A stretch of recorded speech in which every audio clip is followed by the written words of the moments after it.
बता दी। गोत्र की उत्पत्ति कैसे हुई, क्या है गोत्र, किसका कौन सा गोत्र है, कैसे आप जानेंगे।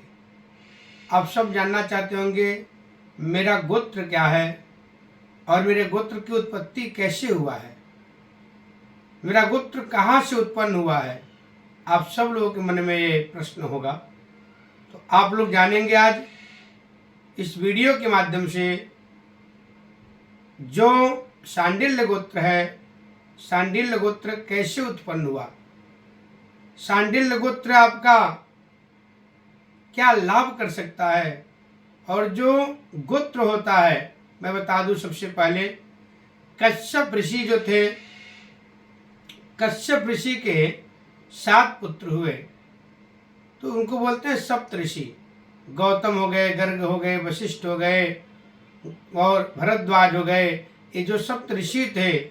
फिर इनके सारे वंशज है, ब्रह्मा जी इनको आदेश दिया आप लोग जा करके पुत्र पैदा करिए, और जब वो लोग पुत्र पैदा किए उसी तरह से जो सप्तऋषि पुत्र पैदा किए उनका जो नाम पड़ा फिर वह सबके गोत्र में बदल गया। वो ब्रह्मा जी ने एक बार आदेश दिया और बोले महर्षि जी के पुत्र श्री मरीच और मरीच के पुत्र कश्यप, कश्यप से यज्ञ द्वारा शांडिल्य ऋषि पैदा हुए और इन्हीं से शांडिल्य गोत्र प्रचलित हुआ।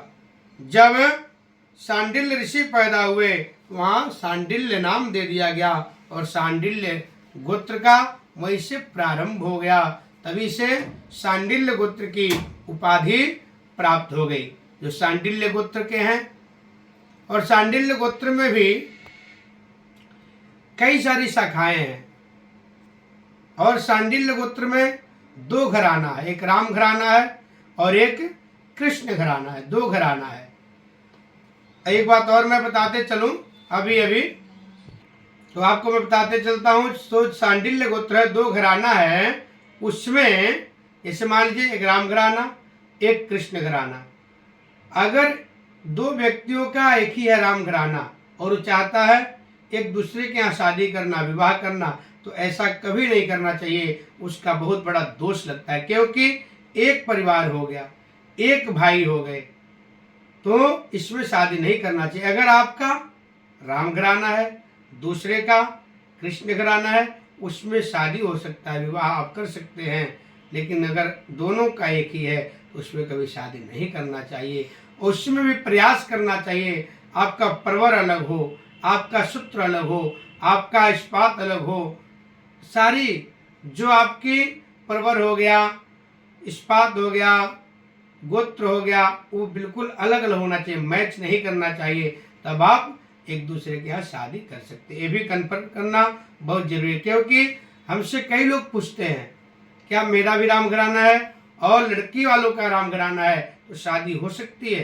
तो वहाँ मैं सीधे बोलता हूँ आप लोगों को शादी नहीं करना चाहिए, क्योंकि आप एक परिवार से हो गए, एक परिवार से आप आते हैं, तो आपको यह विवाह श्रेष्ठ नहीं माना जाता है।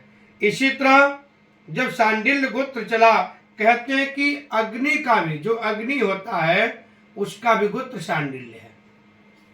जब यज्ञ होता है बड़े बड़े, तो उसमें आप लोग सुनते होंगे शांडिल्य गोत्र उत्पन्नस्य अग्नि, अग्नि का भी गोत्र शांडिल्य है। तो शांडिल्य गोत्र भी, इसमें बहुत राज्य छुपे हुए हैं। और शांडिल्य वंश में हुताशन नामक एक महाप्रतापी पुरुष पैदा हुआ था। बहुत बड़ा वह प्रतापी थे और अपने जीवन में बहुत ही बड़े बड़े काम किए। उनके वंश के पीछे काल और उनके पीछे मनोरथ तिवारी हुए। उन्हें बुंदेलखंड के महाराजा अमर सिंह के पुत्र जो थे अंत्येष्टि यज्ञ कराए थे। जब ये अंत्येष्टि यज्ञ कराए थे तो वहां पे उनको पुरोहित बनाया गया था। किसको? शांडिल्य गोत्र के ब्राह्मणों को। वहां शांडिल्य गोत्र ही वह पूजा संपन्न करवाए थे।